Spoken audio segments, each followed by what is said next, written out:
Hello student, last हमारा जो lecture था उसमें कॉम्पिटिटिव इलेक्ट्रॉन ट्रांसफर रिएक्शन में दो एक्सपेरिमेंट हमने ऑलरेडी डिस्कस कर दिए थे। In one experiment sp redox occurs and in second experiment sp redox cannot occur, and that totally based on reactivity series.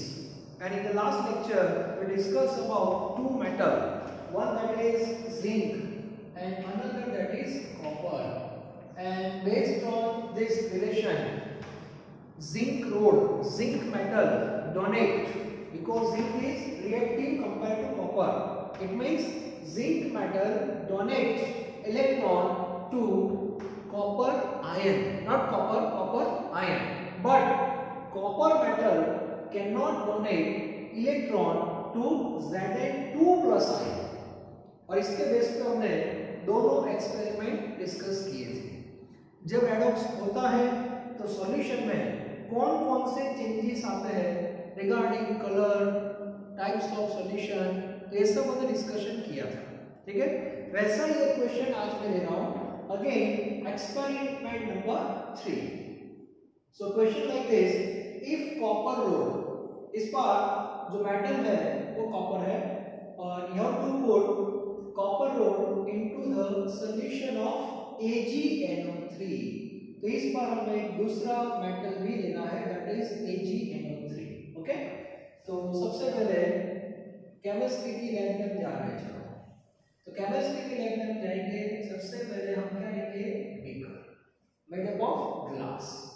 बाद में उसमें हम पानी लेंगे, चलो वाटर भी हमने ले लिया, क्लियर।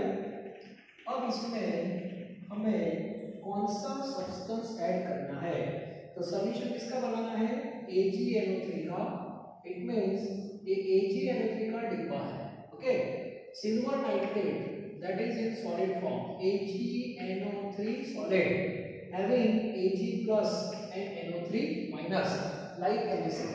ओके, और दोनों जो आयन है दोनों के बीच में स्ट्रॉन्ग अट्रैक्शन है, दैट इज आयनिक बॉन्ड यहां पे, क्लियर। अब हम क्या कर रहे हैं, ये जो सिल्वर नाइट्रेट का थोड़ा पाउडर इसके अंदर हम ऐड कर देंगे। So what happen, dissociation will take place. It means both ion will separate, Ag plus and NO3 minus, and this is initial condition of solution।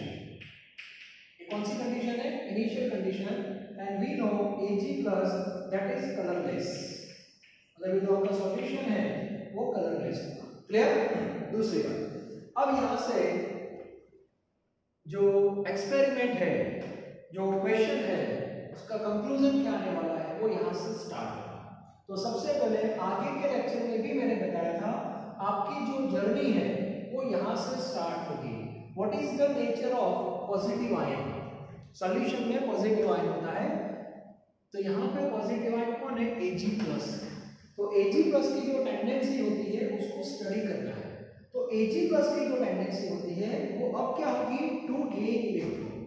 Ag का एक इलेक्ट्रॉन इसके पास चला गया है, वो आपको पता है, दोनों की सहमति से ये सब हुआ था पहले, लेकिन अब सिचुएशन चेंज हो गई, बीच में पानी आ गया है। अब Ag प्लस को ऐसा लगता है कि मुझे मेरा इलेक्ट्रॉन वापस चाहिए, NO3 माइनस ने बोल दिया कि मैं नहीं दूंगा, तो सॉल्यूशन जो है उसमें NO3 माइनस आगे, Ag प्लस पीछे। इसका मीनिंग हुआ सॉल्यूशन के अंदर जो माहौल है वो कैसा माहौल है, टेंशन वाला माहौल है, क्योंकि Ag प्लस को इलेक्ट्रॉन गेन करने हैं, उसको सोचना है कि मुझे रिडक्शन में जाना है, रिडक्शन में जाना है। ठीक है, अभी तो पॉसिबल है नहीं। अब इस सिचुएशन में हमने एक मेटल ऐड की, metal road, yes, which metal, copper, Cu solid, clear. तो Ag प्लस जो है that surrounded on copper road, इसके आगे पीछे घूमता रहेगा, जैसे वो टेम्पल वाला मैंने आपको बताया था। तो अभी बेगर कौन है, Ag प्लस है, तो Ag प्लस अगर बोल रहा है, उसको ऐसा लग रहा है कि शायद कॉपर मेटल मुझे इलेक्ट्रॉन दे सकती है। ठीक है, अब उसके लिए हमारे पास रिएक्टिविटी सीरीज का कुछ कंपैरिजन होना चाहिए। तो जिंक कॉपर का तो मैंने आपको बताया था। अब मैं आपको इसमें एक और ऐड कर रहा हूँ, कॉपर और Ag का कॉम्बिनेशन। तो कॉपर और Ag में ऐसा है, तो आपको ये तीन मेटल का ऑर्डर याद रखना है। क्लियर? आगे वाले जो दो एक्सपेरिमेंट थे इसमें ए पेयर थे, इसके बेस पे हमने डिस्कशन किया था। आज के लेक्चर में जो डिस्कशन हमारा है that is between copper and Ag। तो इससे आपको पता चलेगा copper is more reactive compare to Ag। It means copper donate electron to ions of Ag। बस समझ आ रही है? Ag का आयन Ag+ है, तो इसका मीनिंग हुआ कॉपर जो है वो Ag के आयन को इलेक्ट्रॉन दे सकता है। इट मींस ऑक्सीडेशन अकर्स, और ऑक्सीडेशन होगा तो ऑब्वियसली रिडक्शन भी होगा, और ऑक्सीडेशन रिडक्शन दोनों प्रोसेस यहां पे होंगी साइमल्टेनियसली।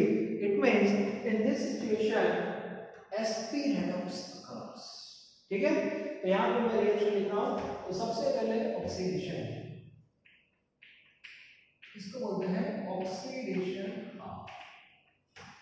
ऑक्सीडेशन हाफ, तो कॉपर जो है lose Cu solid lose 2 moles electron, तो 2 इलेक्ट्रॉन लूज करेगा एंड कन्वर्ट इनटू Cu2+। तो after 1 hour what happened in this experiment? So this is the level of solution. Now see, copper rod gradually undergoes oxidation and convert into Cu2+। तो copper road जो है वो gradually उसके जो atoms है वो slowly undergoes oxidation. So thickness of copper rod that will decrease, mass of copper also decreases. Now NO3- that is the like the audience, ठीक है, उसका कोई रोल नहीं है, लेकिन ये रेडॉक्स हो जाएगा। Now what about Ag+? So Ag+ undergoes reduction। यहाँ पे दूसरा रिएक्शन होगा which is known as reduction half। Okay, so in that case Ag+ plus electron gives Ag solid, ऐसा रिएक्शन होगा। अब वहां से 2 इलेक्ट्रॉन निकले और Ag+ की जो कैपेसिटी है ability to gain 1 mole electron, तो उसको बैलेंस करना पड़ेगा। Whenever you write redox, in that case you have to add oxidation and reduction, but before adding, number of electron must be same in both reaction. Like method of cancellation, maths में आप क्या करते हो? Coefficient को same करते हो कि नहीं? तो यहाँ पे थोड़ा आपको बैलेंस करना पड़ेगा। वहां से 2 इलेक्ट्रॉन निकले हैं, यहाँ 2 इलेक्ट्रॉन करते हैं, तो रिडक्शन को 2 से क्या कर दो, मल्टीप्लाई कर दो बस। It means reduction 2 moles Ag+ participated. Clear? Now addition. So addition, that is redox. Addition जो है that is redox. So Cu solid, electron will cancel, Cu solid plus 2Ag+ gives Cu2+ plus 2Ag solid. It means Ag+ gain 2 moles electron and convert into Ag solid. So at the bottom we have PPT of Ag solid and some Ag solid deposited around copper rod also. ये भी आपको मिल सकता है। Okay, so this is the final condition of solution. What about color? So we know Cu2+ has blue color. The solution initially क्या था, colorless था, now it becomes blue colored solution। Okay, अब solution tension में नहीं, reaction हो गया, ठीक है। तो इसमें देखो रेडॉक्स हुआ and this is the redox reaction। Clear? What about oxidation state of copper? Copper के ऊपर इनिशियली कोई चार्ज नहीं था, देखो यहाँ पे that is 0। अब इसके ऊपर चार्ज है +2, तो यहाँ पे आएगा +2, 2 इलेक्ट्रॉन ट्रांसफर हो गए, so 0 to +2, increasing oxidation number, that is oxidation। Clear? And what about reduction? तो Ag+1 है, लेकिन how many moles of Ag+2? So total positive charge you have to write +2 because 2 moles participated in redox. Here 0. So 2 से 0 is what? That is reduction. Clear? So this is a simple experiment related with redox. What about NO3-? Again I repeat, audience. देखिए तो उसको भी reaction लिख सकते हैं ऐसे, combine करना होता है लिख सकते हैं। 2Ag+ है ना, तो आपको लिखना ऐसे है 2AgNO3 aqueous gives CuNO3 twice। हम बोलोगे CuNO3 twice क्यों हुआ? तो Cu +2 है, देखो Cu +2 है और NO3 का चार्ज क्या है? -1। अब दोनों जब कंबाइन होंगे so compound must be electrically neutral, और इलेक्ट्रिकली न्यूट्रल कब पॉसिबल है? If positive and negative charge both are equal.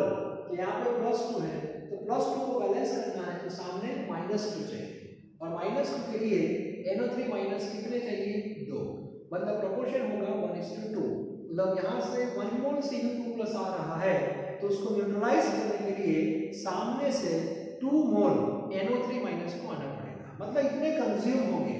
So we have formula CuNO3 twice aqueous. Aqueous में दोनों सेपरेट ही है, ठीक है। तो ये हो गया आपका रेडॉक्स। तो आगे एक्सपेरिमेंट 1 जो था उसमें मैंने जिंक और कॉपर का कॉम्बिनेशन लिया था, उसमें भी रेडॉक्स हुआ था। उसमें जिंक रोड था और कॉपर सॉल्यूशन में था, कॉपर आयन, यस, ठीक है। अभी ये दोनों का कॉम्बिनेशन कॉपर रोड है और Ag+ सॉल्यूशन में है, and copper is more reactive compared to Ag, so in that case also redox reaction occurs, Sp redox. Clear? तो ये भी हम बोल सकते हैं। इसका एक पहले फोटो निकालो, चलो।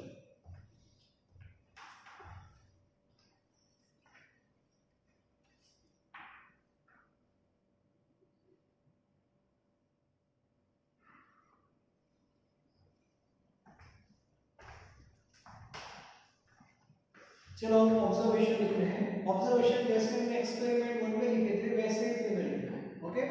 सो write down first observation.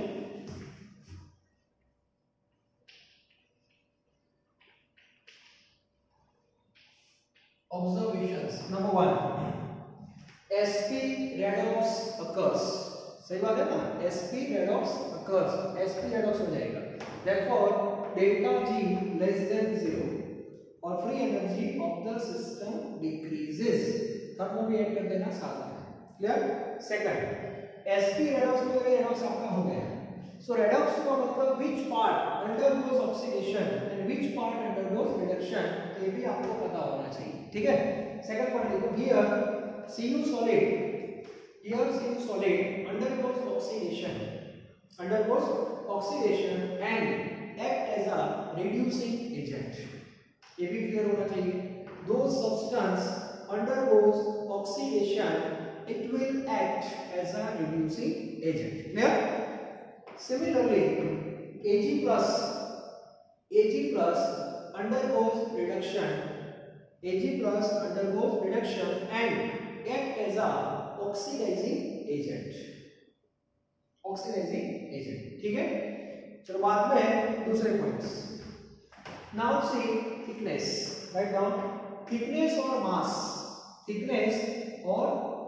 Of copper road,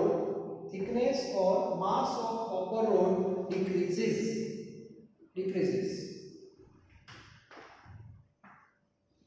Then next point, colorless solution becomes blue colored।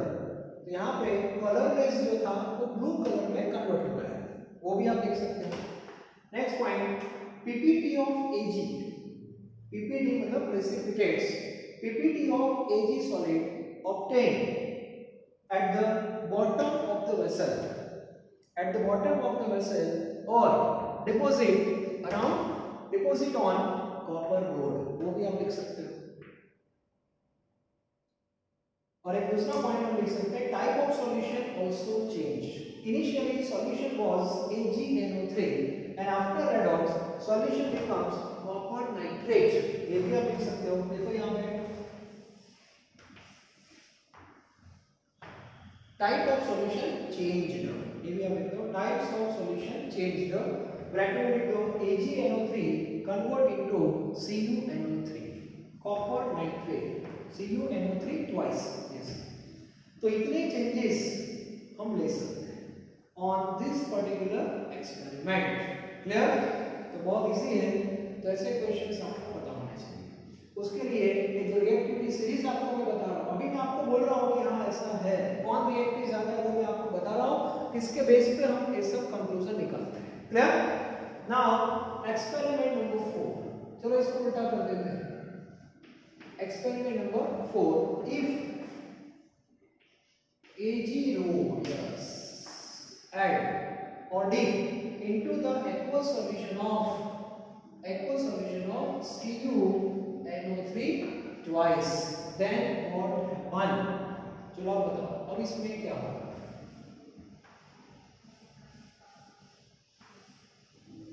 चलो थोड़ा दिमाग लगाओ, इसमें कुछ हो सकता है, रेडॉक्स होगा कि नहीं, sp की रेडॉक्स, नॉन sp की बात नहीं कर रहा हूं, sp की बात कर रहा हूं। ओके, तो सबसे पहले सिचुएशन देखो क्या है।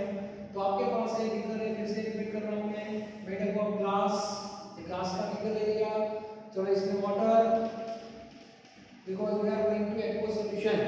Now substance is CuNO3 twice, तो एक कॉपर नाइट्रेट की बॉटल है, डिब्बा है, उसमें CuNO3 twice सॉलिड फॉर्म में, क्लियर? अब इसको हमने पानी में डाल दिया, तो dissociation will take place, Cu+2 and NO3-, clear? तो ये सॉल्यूशन जो है उसकी इनिशियल कंडीशन है। अब मुझे बताओ जर्नी कहां से स्टार्ट होती है, पॉजिटिव आयन से, Cu2+ से। Cu2+ का नेचर क्या है, टू गेन इलेक्ट्रॉन, और इस सिचुएशन में यहां पे जो एंट्री हो रही है वो रोड जो है वो किस मेटल का है, Ag, सिल्वर का रोड है, सिल्वर मेटल, शाइनिंग वाला मेटल, ठीक है? अब सिचुएशन है कि Cu2+ इलेक्ट्रॉन ले सकता है या Ag सॉलिड Cu2+ को इलेक्ट्रॉन दे सकता है, दोनों सिचुएशन का मीनिंग सेम होता है। तो रिएक्टिविटी सीरीज से आंसर पता चल जाएगा कि Ag पीछे सीरीज में, तो Ag कॉपर के आयन को इलेक्ट्रॉन नहीं दे सकता, तो इसका मीनिंग हुआ यहाँ पे रेडॉक्स नहीं होगा, मतलब sp redox can not occurs. Okay, so we don't have any observation. आपको एक भी ऑब्जर्वेशन मिलेगा, ये सिचुएशन जो थी एज इट इज रही, देयर इज नो चेंज, ठीक है? तो फिर से रिपीट कर रहा हूं, ऐसा मत सोचना कि सॉल्यूशन में हमने किसी भी मेटल का रोड ऐड किया या रखा तो रेडॉक्स होगा, जरूरी नहीं है, हो भी सकता है, नहीं भी हो सकता। हमने स्टूडेंट को क्लास में भेजा, स्कूल में भेजा, ट्यूशन में भेजा, इसका मीनिंग ऐसा थोड़ी है कि वो स्पॉन्टेनियस वे में पढ़ेगा, वो पढ़ भी सकता है, नहीं भी पढ़ सकता। और आपको भी पता है बच्चे दो टाइप के होते हैं, कुछ बच्चे ऐसे होते हैं कि क्लास में बैठे बस पढ़ रहे हैं, क्या पढ़ रहे हैं, और कुछ ऐसे हैं उसको बाय फोर्स हम पढ़ाते हैं, दैट इज ऑनेस्ट, पढ़ते तो सब है, लेकिन वो दो कैटेगरी में आएंगे, sp और नॉन sp। तो यहाँ भी हमारा जो रेडॉक्स है उसमें sp की मैं बात कर रहा हूँ, sp कब होगा कब नहीं होगा, clear? That is totally based on reactivity series, और ये सीरीज है that is made up of metal, 3 important metal, zinc, copper और Ag। और इसका फाइनल कंक्लूजन मैं आपको बता दूं, ये तीनों में जिंक जो है वो हाईली रिएक्टिव है, इसका मीनिंग हो जाता है जिंक जो है ये दोनों के आयन को इलेक्ट्रॉन दे सकता है, Ag जो है वो लास्ट में है, वो किसी को इलेक्ट्रॉन नहीं दे सकता, और कॉपर जो है वो Ag को इलेक्ट्रॉन दे सकता है, जिंक को इलेक्ट्रॉन नहीं दे सकता, ये क्लियर होना चाहिए। और इसके बेस पे बहुत सारे रिजल्ट एक्सपेरिमेंट हमने जो किए उसके बेस पे रूटीन लाइफ के बहुत सारे क्वेश्चंस होते हैं जिसका लॉजिकल आंसर आपको देना होता है, आइदर इन यस और इन नो, क्लियर? तो ऐसे कुछ क्वेश्चंस है, जैसे पर्टिकुलर सॉल्यूशन को हमें लॉन्ग टाइम तक प्रिजर्व रखना है, स्टोर करना है मेटल के वेसल में, तो मेटल का जो सिलेक्शन है, वेसल का सिलेक्शन है, वो हम कैसे करेंगे, तो ऐसे कुछ क्वेश्चंस आते हैं। सॉल्यूशन जब आप प्रिपेयर करते हो तो मान लो कि कोई सॉल्यूट डिसॉल्व नहीं हो रहा है तो आपको स्पून लेनी पड़ती है, और पर्टिकुलर मेटल की वो स्पून होगी, उससे वो सॉल्यूशन को आप स्टरिंग कर सकते हो कि नहीं, ये सब क्लियर होना चाहिए। मान लो कि आपकी कोई रिंग है, मेटल की रिंग होती है, वो किसी भी सॉल्यूशन में गिर गई तो आपको टेंशन लेना चाहिए कि नहीं लेना चाहिए, जैसे बहुत सारे क्वेश्चंस हम अपने हिसाब से बना सकते हैं, और इसका जो आंसर है वो सिचुएशन के हिसाब से आपको देना होता है, आइदर यस और इन नो फॉर्म में और इसमें रेडॉक्स सेंटर में है। क्लियर? तो ऐसे कुछ क्वेश्चंस जो है जो नेक्स्ट लेक्चर में डिस्कस करने वाले हैं। क्लियर? देखिए 3 जो मैटर है वो उसके बेस पे ये मैं डिस्कशन आपको करा रहा हूँ। 12th में डिटेल में आने वाला है, लेकिन अभी से आपको थोड़ा आइडिया होना चाहिए। क्लियर? Thank you.